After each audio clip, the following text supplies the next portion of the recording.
Welcome back to the Metal Exchange. 2022 is upon us. Chris, how are you doing? Better. We unfortunately had to kind of bail on our episode last week because I came down with the COVID. And I had mentioned that I had gone to see Unleash the Archers, and apparently there was a bit of a spread at that concert. A handful of people that I know got sick. And so, I had to miss Christmas and skip an episode of the podcast. We'll circle back to Steel Panther again, I think, later in the month. But it was a very mild case. I had very mild symptoms, but I did have to quarantine, and I just wasn't really feeling up to just recording. I didn't feel at my best, and I really hadn't listened to the album much, even though I don't really know that I would need to listen to it too much, but I kind of wanted to listen to it a bit more. So you were graceful enough to, or gracious enough to give me a pass on that one. I think it was well-deserved. I'm glad you're feeling better. I'm very much looking forward to this. I was looking back, this is episode 70. I'm shocked we have not covered this band, but a lot of people have requested this album in particular, so I figured no better time than now. Before we get there, just a couple of things at the outset that I had listened to this week, kind of almost by accident. There was a band that had come out with an album in February. The name of the band is called Compile. The album is called Reaching. As I was kind of putting together my best of 22, which will release a week from today, I realized I hadn't listened to this band, or I had kind of seen them mentioned in one or two places, and I hadn't given them enough play. So I listened to the album. It's not going to make the top 50 for me, but I really enjoyed it, and I thought that they did a nice job with it. They're an Israeli prog metal band, kind of in the vein of Dream Theater, but a little jazzier. A female vocalist who sings in a little bit of a lower register than I guess we're kind of used to. Her name is Eden Abahav. Just a really cool album. I enjoyed it. I thought it was worth mentioning. I haven't seen this album get some of the love that I think it deserves, so I wanted to definitely mention that. And then one other new song, I guess, that came out was by a band called Planeswalker. It features the guitar player from Hillian Prime and Gloryhammer's new vocalist, Sozos Michael. The song is called The Spark, and I believe the album is coming out later this month on January 21st. If you're a power metal fan and you like Magic the Gathering, I guess would be the best way to describe it, you're going to love this. Not bad at all, and I look forward to hearing the album. It appears that they're going to have some big-name guests appearing on it, including Brittany Slays and some other guests as well. So I definitely think that'll be worth checking out at the end of the month. I had heard about this. I may have contributed to their Kickstarter. I don't remember. It was a while ago. I did, apparently. I think I want to say somebody that I knew was going to be on the album, and that's why I contributed to the Kickstarter, but I kind of forgot about it. I've been getting like emails here and there, but I kind of forgot that it was an album and not a video game that I did a Kickstarter for. Could have been both, I think, but definitely something to look forward to, I guess, as we get deeper into January. The world has definitely been lacking in Magic the Gathering inspired heavy metal albums. So I guess ever since Delane's debut, right, where they had that one song. The Gathering. Yeah, exactly. So anyway, good stuff there. But again, let's get into the reason why we're here this week, which is Threshold's Wounded Land, which I couldn't believe when I went back that this album came out in 1993. It just seems like almost yesterday we were listening to this as kids. Was this your first exposure to the band? Because when we really started listening to this stuff, they had a couple of albums under their belt at this point. Yeah, this was my first Threshold album. I think it came at the recommendation of Pat, who I believe also requested that we did this album. But it was kind of a blind buy for me. I'd heard of the band and that that they were good, and that was about the extent of my knowledge. And this was kind of my first experience, and it'd be a while before I heard Threshold again. I think it was probably when like one of the Mac albums came out in the early 2000s, and Mike started really getting into them. I think is when I kind of got like really a little bit more into it. But for a while, this album was pretty much the extent of my knowledge when it came to this band. Yeah, it's funny.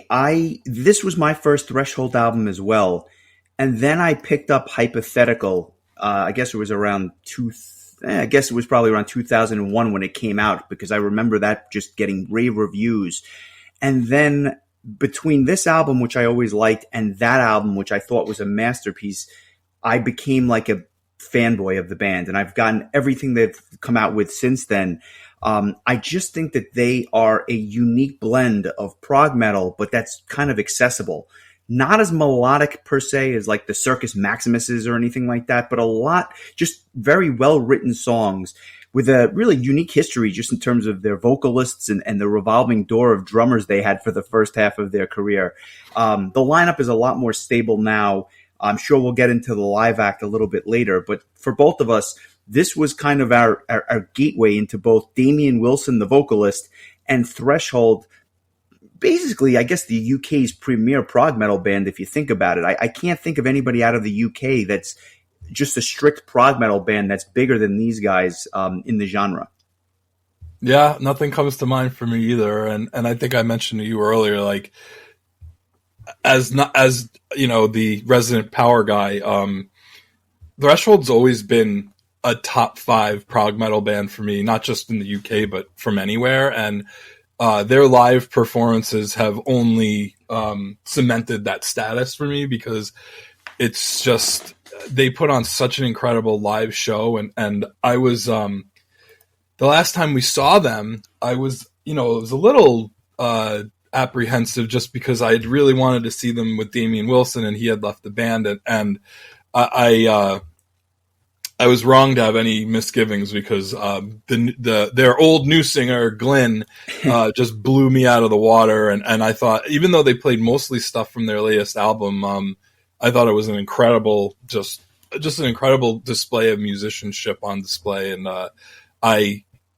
it just kind of re-cemented how much I absolutely love this band. So yeah, I'm with you. I'm surprised it's taken us 70 episodes to get to this, but here we are. Exactly. And just by way of background and introduction, the band was formed in the late 80s, I guess, in Surrey, England. And it's really the brainchild of Carl Groom, John Geary, and Nick Midson, two of whom are no longer in the band.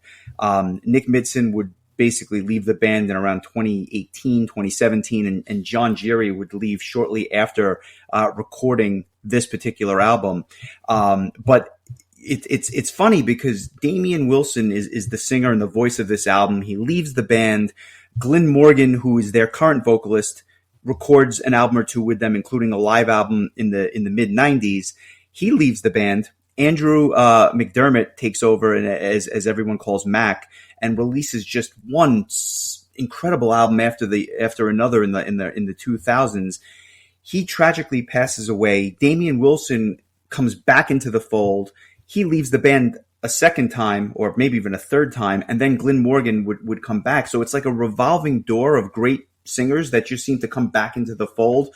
But in their own way, they're all spectacular. And I think that's really what puts them over the top, because the music is great. But no matter who's singing, it just seems to lend itself to this great music. Yeah, I mean, 3 fantastic vocalists. Yeah, like you mentioned, this album we're going to talk about was my first introduction to the great Damian Wilson. And then, for whatever reason, now Glenn Morgan would do the follow-up album Psychedelicatessen, and then Damian would come back to do Extinct Instinct, and then the following year Mac would join the band. That's right. And he would be their like first kind of stable vocalist, because I think he was on for at least 4 or 5 albums before he had left the band before he passed away. It was just I could be wrong, but I thought that he was going to leave the band anyway, and then he happened to pass away, which was, sucks. But he was such a unique vocalist, and I'm sure we'll talk about an album that he was on in the future. But yeah, like you said, Damien would come back and do March of Progress and For the Journey, and then he would leave the band, and instead of trying to find somebody new, they went back to Glenn, who had done that second album with them, and they didn't miss a beat. Their last album was phenomenal. And I think it's an album that without going down that rabbit hole, I think it was an album that really grew on me over time. I liked it when I heard it, and now I love it, and it might be one of, if not my favorite Threshold album. That's how much that album actually grew on me. I just think it is phenomenal. I'd like to do one of his albums, one of the Glenn Morgan's albums as well, just because there's a lot to discuss here, and there's obviously they have a rich history, which is why I was so happy that these requests came in. But without getting too much into the future, let's get into the past and let's get into Wounded Land.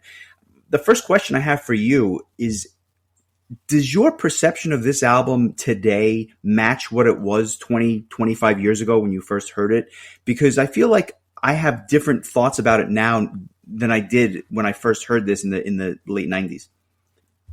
I don't think my opinion of it has changed too much. I think I've definitely familiarized myself with some of the songs a bit better than I had initially. Some of them I was surprised at how much I remembered, because it really has been a long time since I sat down and listened to this. But, other than like I think the poor production quality, I think the production definitely leaves a lot to be desired. But I mean, if you could look beyond that, I think it's, I don't know. I think I feel pretty much about the same. I don't think I've changed too much of my opinion about it over the years. Yeah, there are a lot of people who would put this up against any prog metal album, or basically any musical release, and I was not surprised by that insofar as I think there's a lot of great stuff on there. But given the production, which I definitely think is lacking quite a bit, and I have the original pressing of this CD. It's a bit of a slog to get through in certain respects. I have the remastered version as well, and it's better, but certainly not up to the quality of the releases that they would come out with, even 8 or 10 years after this album was released. The production really took something away from the listen, but the songs themselves are really, really good. What surprised me, though, is some of the songs that I loved back in the day, I don't know that I loved as much this time around, and there's other songs that I didn't quite pay attention to, in 1997, that now with the benefit of hindsight, I said to myself, I actually missed a couple of songs on here that were really surprisingly good, and I was just wondering if you had the same experience. Just to go over the lineup in detail one more time, Damian Wilson is obviously doing lead vocals on here. Carl Groom does the lead guitars, backing vocals. Nick Midson joins him on rhythm guitar. John Geary plays bass. He does a lot of the acoustic guitar passages, which I'll get into because I think they're phenomenal, and does some of the backing vocals as well. The maestro, Richard West, does keyboards and pianos, and Tony Grinham does the drums, or plays the drums on this album. It's funny, the band would actually have a revolving door of drummers until Joanne James would take over in 1999, and he's been with the band ever since. And that guy is an absolute monster on the drums, and he's not just one of my favorite drummers on an album, but he's probably one of my favorite drummers to watch perform live, because the guy is a machine. He does not miss a note. And the joy and you can just see how much fun that guy is having when he's playing the drums. And we could do a whole other episode on him when we talk about one of the albums that he's on. But I'd be remiss if I didn't bring up the joy that he gives me when I watch him play the drums. Yeah, and I also would be remiss if I didn't mention that. I'm sure we mentioned it when we did our year in review episode last year, but he did vocals on the last Ayreon album, and the dude's got some pretty good pipes too, on top of being an excellent drummer. So I thought that was kind of a fun musician. Yeah, that was a fun little add-on to that Arion album, just to hear this guy that we always knew as a drummer kind of do something different. So that was kind of neat, and I think that made that album a little bit more special.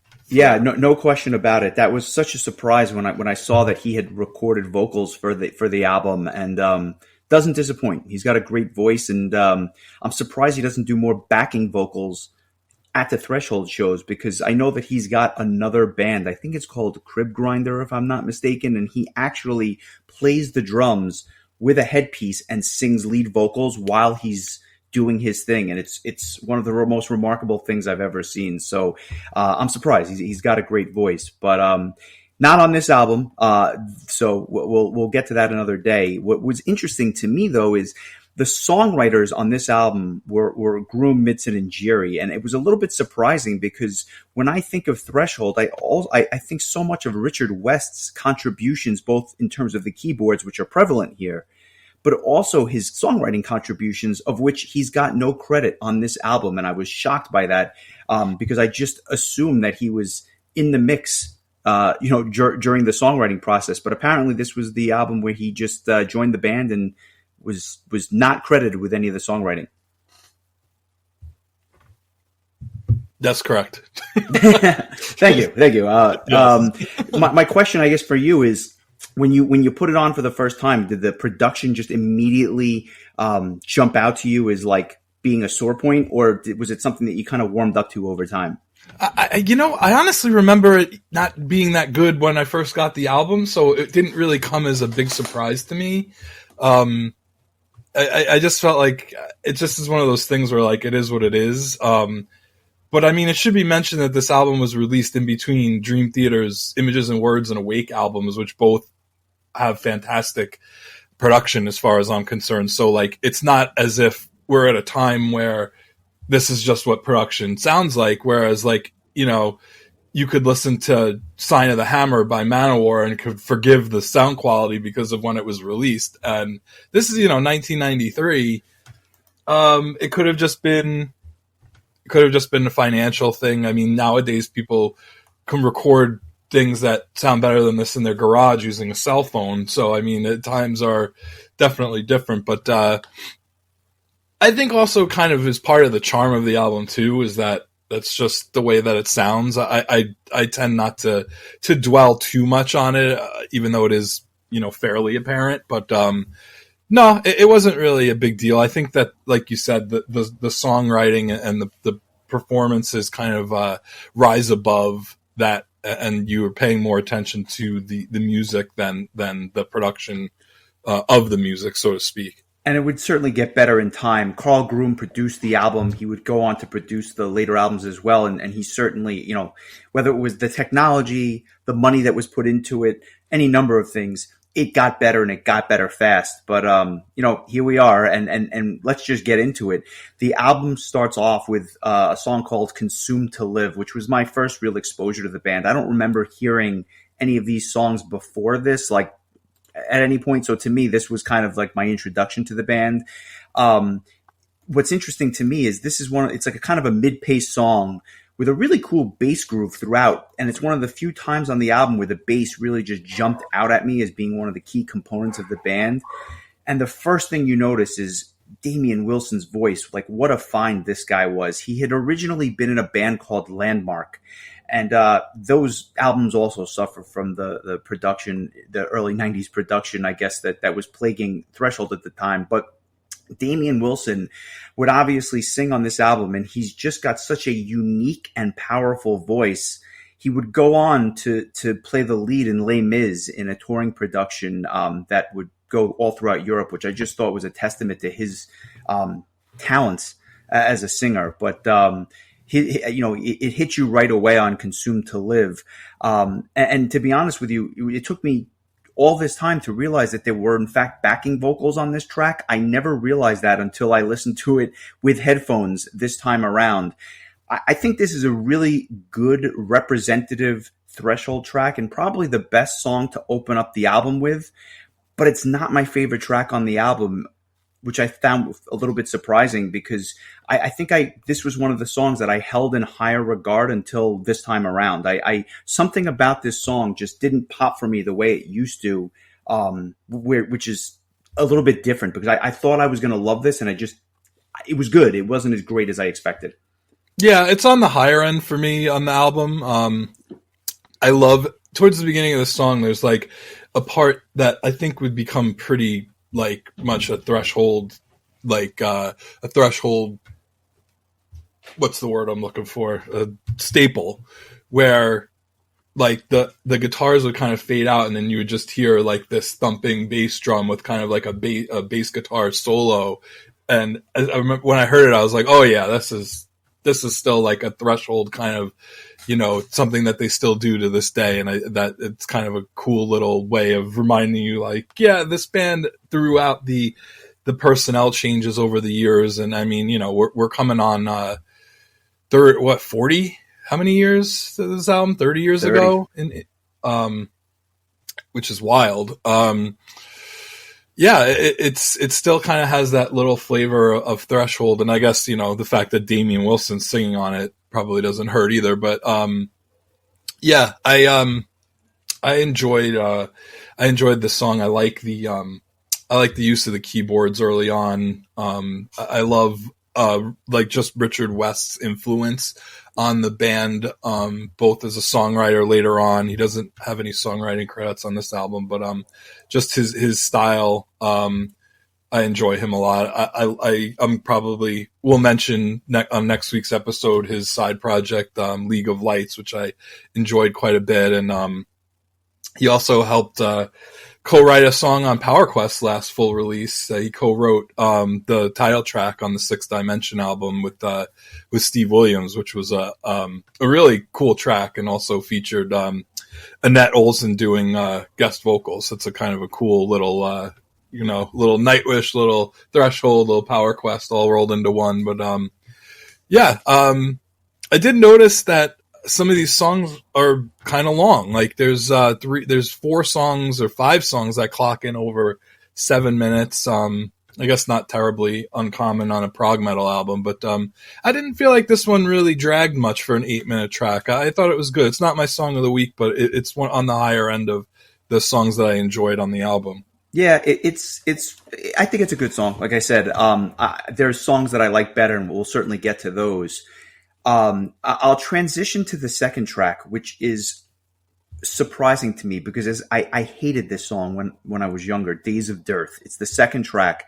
But as I've gotten older, this one is one of the ones that really, really grew on me. And I was surprised that it's a much slower track, almost like doom metal in terms of the just slow, deliberate approach of this thing.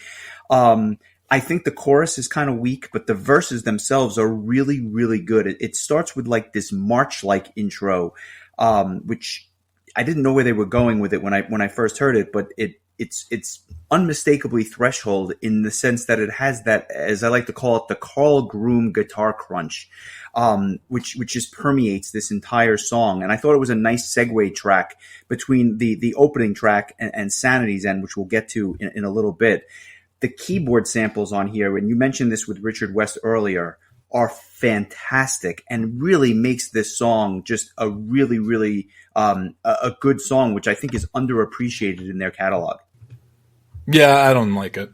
Really? Okay. I thought it's probably my least favorite song on the album. I just thought it was kind of boring. It's not bad. It's just, I don't know. I thought that was my opinion 25 years ago, but finally it grew on me. So I'll I mean, maybe we can revisit this in another 25 years and I'll like it more. But there you go. I think it's sandwiched in between 2 songs that I like better. Honestly, well, let's talk about Sanity's End. I want to hear your thoughts on that. Well, first of all, I think it just starts out with that fantastic Richard West keyboard, like that real electronic kind of keyboard sound. It's just so like early 90s prog metal, like in its glory. It's good. It's a 10-minute plus song. I feel like another one that doesn't really drag. Great vocals by Damian as always. I didn't really remember this song that well, honestly. This one might have slipped through the cracks over the years, but I'm kind of glad that I got to rediscover it because I think it's a really good song. This is my song of the week.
I love this song.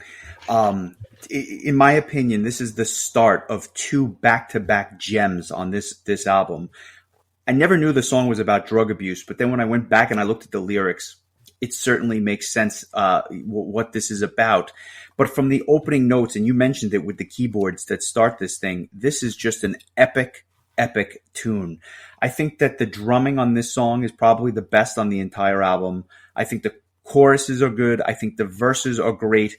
And they employ like certain like slowdowns, and I guess we'll call like the bridge section, which is kind of a nice effect and provides like a nice change of pace in this song. And then after about 2 minutes, it kind of quiets down and then makes the later choruses pop, which I thought was like kind of like a unique effect that they have going on here. This is a fantastic live tune. And even though the song is over 10 minutes, it goes by in the blink of an eye. And I just think that when you combine like the catchy choruses with that instrumental section towards the end, where it actually speeds up without the vocals, just a fantastic tune, an absolute classic. And I'm glad that they still play it live every now and again, because to me, this was the threshold that I fell in love with. And it's still the threshold that I love songs like Sanity's End. Yeah. I mean, you really said it right there. I really also like, Rich West comes back at like 7 minutes in with more just, blazing keyboards. It's just, everyone in the band is just really at their best, I think, on this song. And I'm glad that you mentioned like the track afterwards, to pair with this one as two classic songs, because Paradox is my song of the week.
It's always been my favorite song on this album, and it remains remains my favorite song on the album.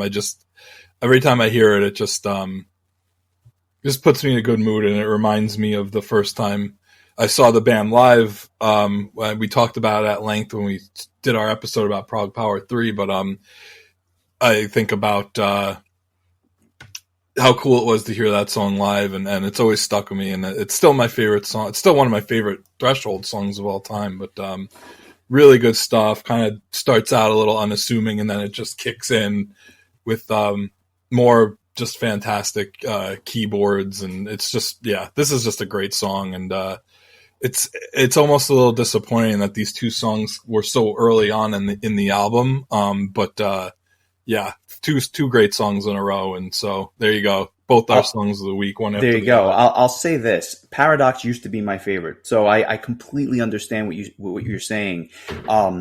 Seeing that live was great. I saw Sanity's End with Damian Wilson back in 2007, and it was just like a I don't want to say life-changing. That would be a little dramatic, but just the experience of watching him sing Sanity's End live was fantastic. But at the same time, if I had to choose a second track, Paradox would have been the one I wanted to hear live.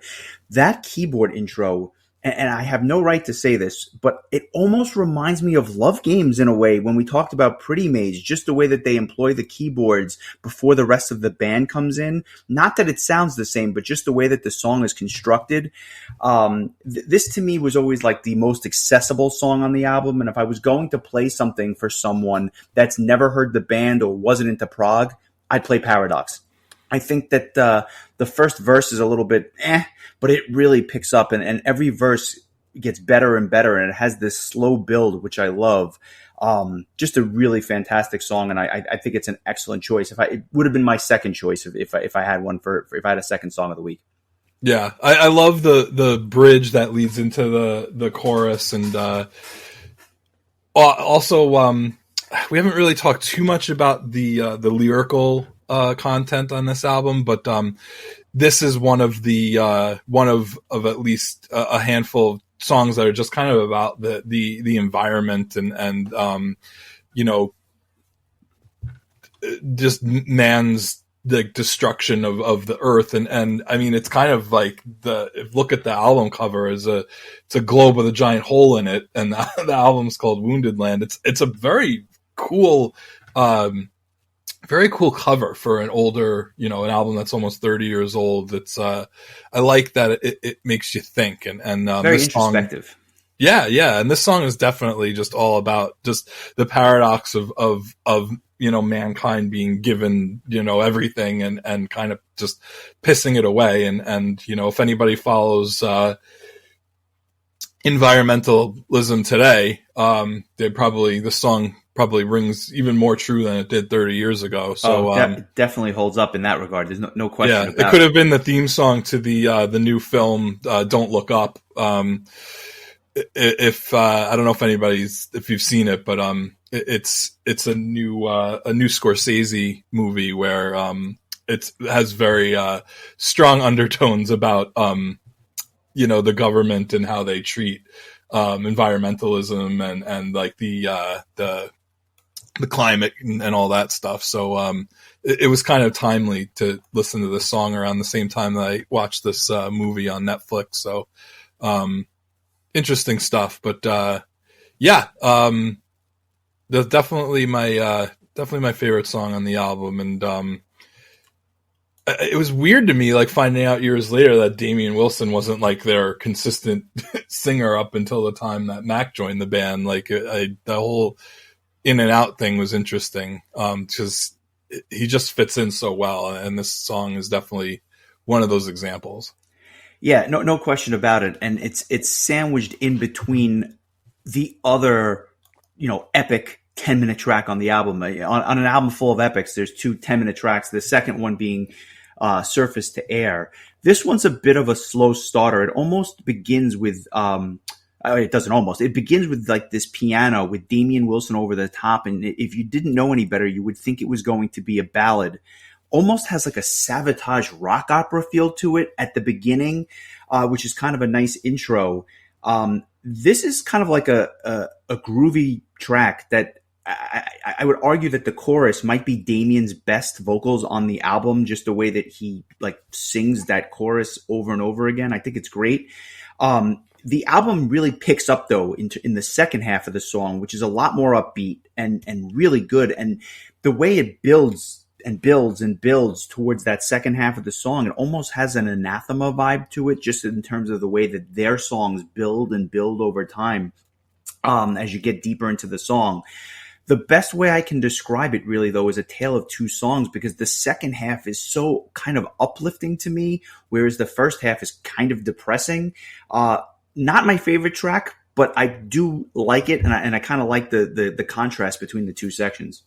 Well, think of it this way. If you were underwater and you were swimming towards the top to get a breath of fresh air, you'd probably be a little bit happier when you get towards the end there and you actually surface to air and get nice deep breath. And, when the younger version of me would look at an album like this and just be like, dreading having to listen to these longer songs and being like, oh God, these are going to be like these, nerdy, proggy kind of like, slogs. And on this album, I find like the longer songs are actually the ones that stand out more. And this is another one that, I really like. I love how it starts out almost like a ballad and then it kicks in. One of the things that I think is like an overarching,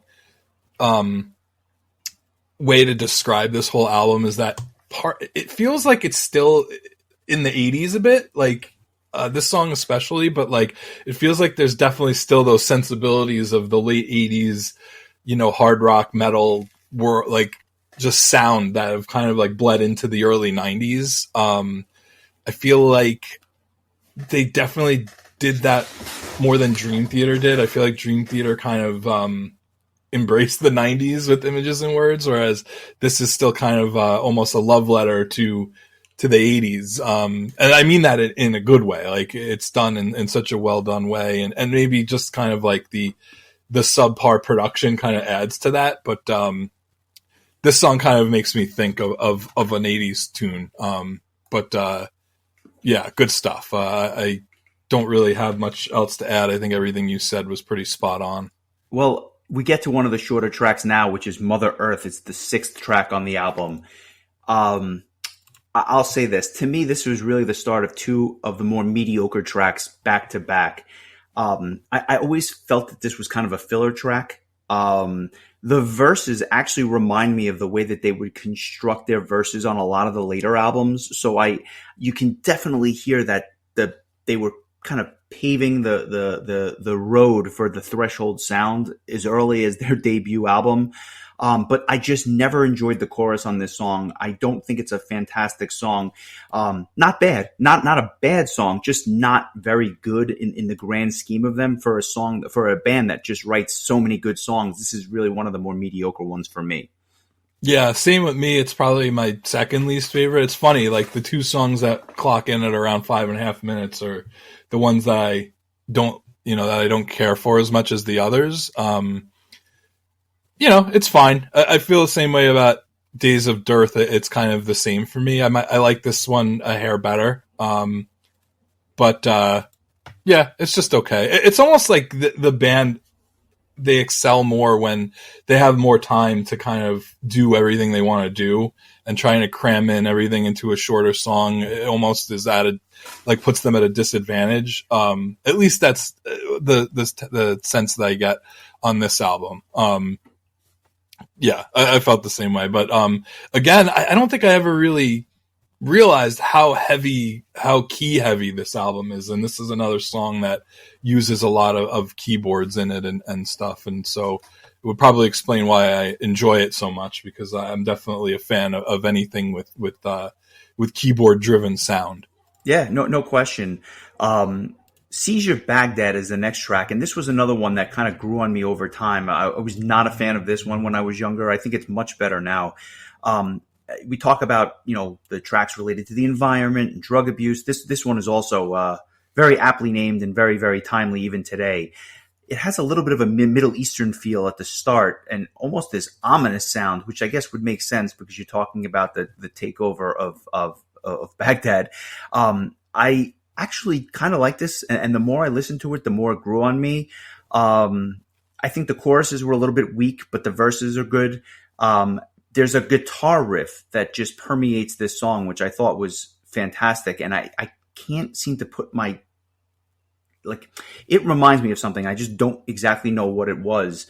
It would also be the use of the acoustic guitar somewhere towards the middle of the album, which I thought was the middle of the song, which I thought was really, really good.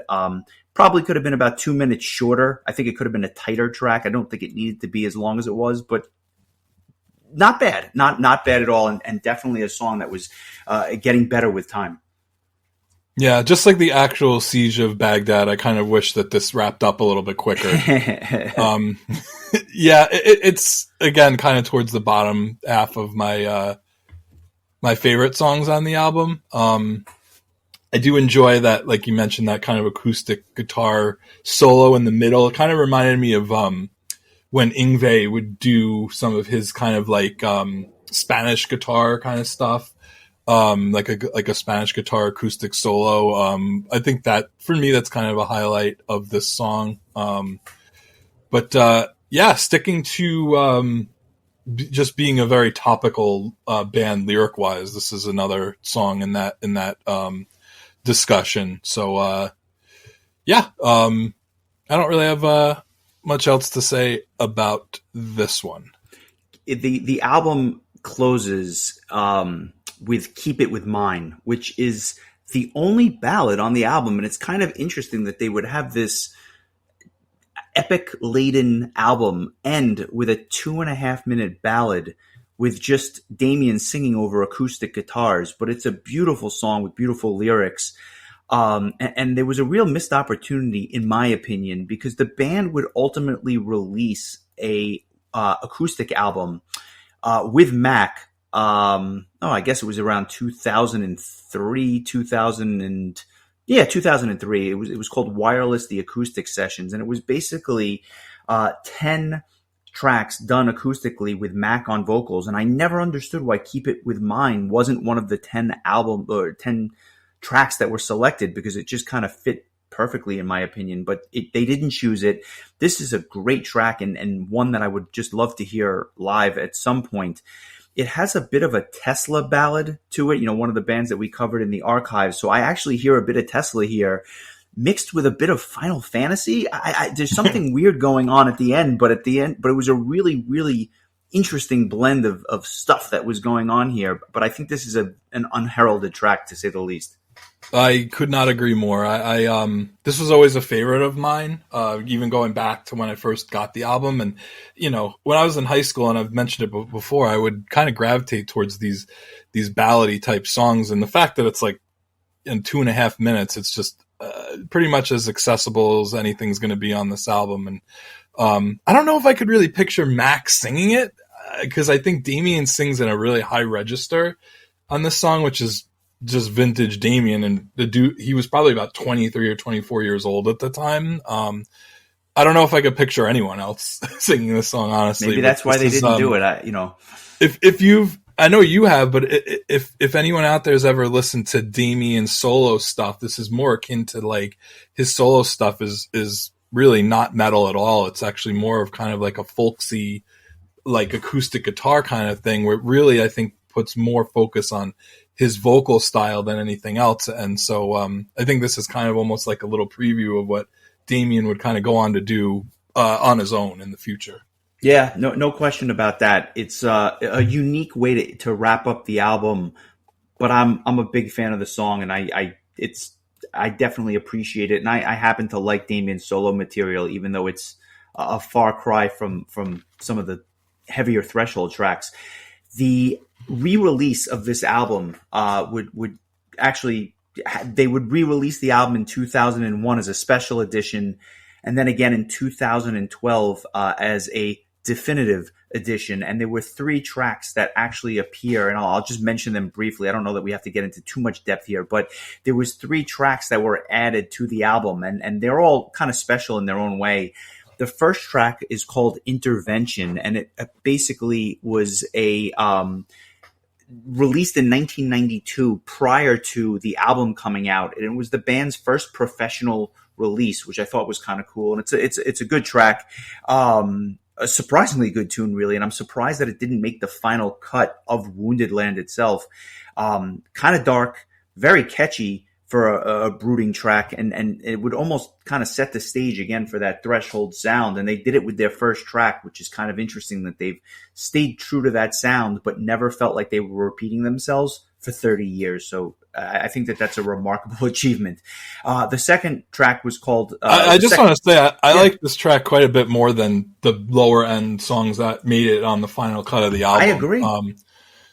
I agree. It's actually a song about the Bosnian War, which I think is interesting. Again, sticking to like their real topical kind of stuff. But this is a good one. I thought this was a pretty good tune. I liked it better than Days of Dearth or Mother Earth to be sure. Yeah, no, I agree. This is a good one.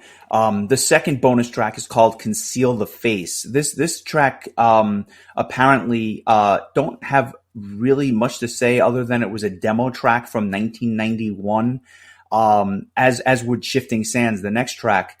This track also reminds me of something, that riff that kind of permeates Conceal the Face. I cannot for the life of me tell you what it was, but I've heard it before. Very repetitive. I don't particularly love this song. I don't think it's terrible, but not my favorite. Shifting Sands, however, has an awesome intro and is a really cool song, and I kind of wish that it had been on the album just the same. But it doesn't fit motif of the rest of the album. There's something about it where even though it's great and the musicianship is on full display and everyone has their solos and whatnot, it doesn't really fit with the rest of the album. So I guess that's why they left it off. But in a vacuum, Shifting Sands is a fantastic song. Yeah, I don't think Conceal the Face really fits the album either. I think it has more of a kind of crunchiness to it that I don't think is really what the style they were going with on this album. I think it would have fit on maybe a later Threshold album. I think I like this song a bit more than you did, just because I think that a lot of the songs on Wounded Land are kind of a dreariness to them, and I think this song kind of has a little more upbeatness to it, and I think it's kind of enjoyable. I kind of enjoy the album more with these bonus tracks. Actually, I would probably kind of rearrange the track listing and just move some stuff around. But overall, I think the album actually is made better by having a few more songs on it, because it's not terribly long to begin with the 8 tracks that are originally on here, and these are three good songs. I think that could have been on here. I don't think anybody would have questioned it. I and I agree with you about Shifting Sands as well. These last 2 songs I had not heard until this week. I was not even really aware that they existed until I realized that I had them, because they came. The Threshold had released a singles collection, and it had just a ton of unreleased tracks on it, and I guess they did a radio edit of Paradox, and so these were the I guess the B-sides, if you will. I don't know that there was actually a single for this album at the time, but they kind of made they made this box set where there was pretty much like a single for each album, and it would have like one track with a radio edit, and then whatever, like either unreleased bonus tracks or demo tracks or different versions of tracks. Threshold has a ton of material outside of their regular releases, because they had a bunch of fan club albums, and there's a lot to dig into, and all that stuff is now available on iTunes or Spotify if you want to give it a listen. But I mean, like Justin mentioned, I think that that acoustic album was a fan club thing. There was a concert in France that they did that was a fan club album. There's a couple of rarity albums that they released, a couple of live albums. So there's a lot of cool stuff that they have out there. Even recently, they released a live album from their Legends of the Shires tour called 2017, which was the year that it was recorded, which is cool because they play some of my favorite Threshold songs, Mission Profile and Pilot in the Sky of Dreams and Slipstream, as well as some songs from their latest album, including The Man Who Saw Through Time, which is like one of my favorite Threshold songs ever. Just a lot to dig into. There's still so much of this band that I don't know as well as I should. And I know I feel like I say that every time we record an episode, but that's why we do it. That's why we do it. I'm glad we finally got to talk about this band, because they're the type of band that kind of I forget about from time to time, and then all of a sudden they like play at Prog Power, and I'm very, very much reminded of how great they are. And I remember a number of people after their last Prog Power performance saying that they were their favorite set of that 4-day weekend, and I'm one of those people. It was mine as well. I was saying. For me to say that about a prog metal band it really goes to show you. It's bands like Threshold and Circus Maximus and Seventh Wonder. Those are those prog bands that really just jump out to me. And this is, I mean, I repeat what I said earlier, definitely a top 5 prog metal band of all time, but also they're still interesting. It's not like they don't suffer from kind of like that burnout that you get from Dream Theater. I think a lot of people, are just kind of over it. I feel like Threshold is still coming out with things that are really like just that really grab you still. And well, yeah, like I said, their last album might be my favorite, and if it's not my favorite, it's probably in the top three, almost definitely in the top three, and that's how many releases into their career. I always kind of compare them to they're the UK's version of Vandenplas in Germany, which is just like the premier prog metal band in a particular country. They're like Dream Theater in the US, Vandenplas in Germany, and Threshold in the UK is like the big three to me. I love these guys. Who does Australia got? Voyager or Vanishing Point? Yeah, there you go. I love it. But let's put a bow on it. Scale of 1 to 10. What are you giving this album? I'm going to give it a 8.0. I think that the highs are high, the lows are kind of middling. So it's still an excellent album, a very good album, but doesn't quite reach the rarefied air for me that I think some of their later albums will. But definitely a really good introduction to a really great band. Yeah, it's an 8 for me as well. I would love to see this completely remastered just to see if it changes my opinion a little bit, because I think I'd like to see it performed live, start to finish. I think that would be really interesting. Yeah, like I said, some of these tracks are just fantastic live. I'd love to hear the rest as well. I agree with you. If we ever do a Patreon, I will share a Damian Wilson story, which I will not be sharing, but I do have a very funny Damian Wilson story from when I met him back in 2007. But that's a story for another day. I do look forward to doing another Threshold album in the future. This was definitely fun for me, and I'm glad we went back, and thanks to multiple people who requested it, as I said. So thank you for that. One news item in what's otherwise, I guess, a very slow news week, with Betty White understandably taking over the headlines, and understandably so. Creator, one of Germany's premier thrash metal bands, is releasing a new album in 2022. It is going to, quote, arrive soon. We know the album's coming out in the summer. The single is going to arrive soon. I look forward to that. That is a band that you and I have not discussed. That is a band that you and I will be discussing in 2022, because as time has gone on, the last 4 or 5 years, I've fallen in love with this band, and I'm curious to see if you have the same appreciation for it as I did, as kind of like the grandfathers of German thrash metal. I think these guys are fantastic. So I look forward to that new album.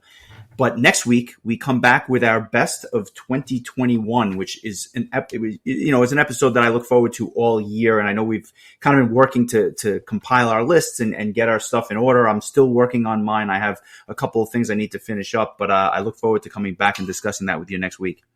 Yeah, I think I'm finally feeling pretty confident that my list is going to be to my liking. And if you know anything about me, I'm a bit of a perfectionist. There's probably more, better ways to describe it, but we'll just leave it at that. I've been kind of trying to go back and listen to some stuff that I feel like I did not give enough of a listen to, but getting sick and work being kind of slow kind of kept me from listening to things as much as I would have liked.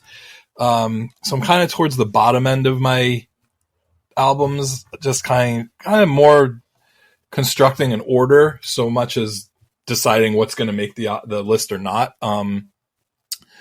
But I don't think it was as strong of a year album wise as the previous year, but there is a lot of good stuff to talk about. And I am fairly certain I will have a top 50 list, and we'll discuss our top 25, in depth. But this, I spent all year looking forward to getting into this, and we haven't really shared very much at all as to what will be on our lists and where the albums will fall. And some things for me kind of rose up kind of towards the end of the year after I kind of forgot about them.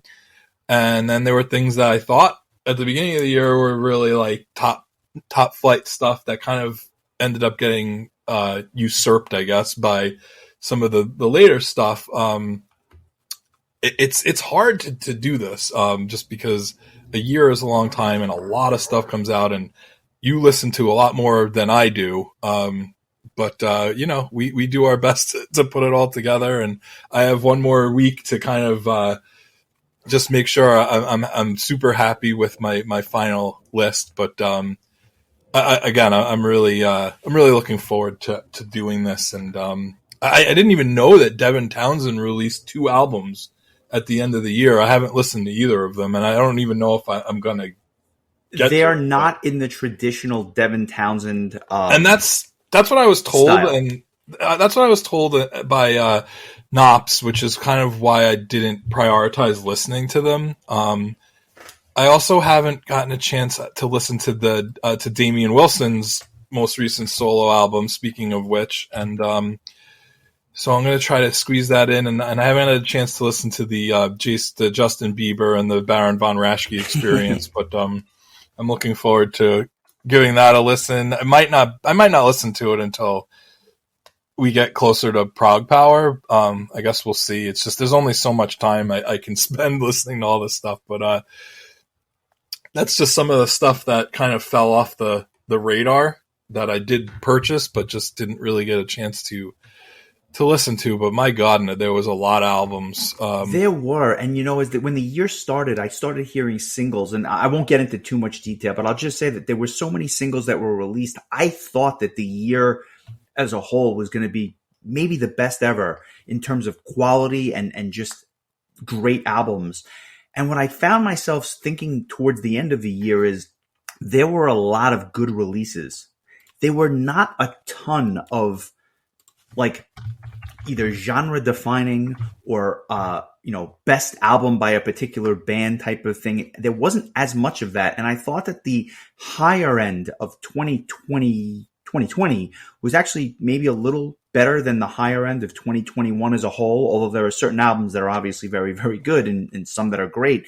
But I thought that this was it was a solid year.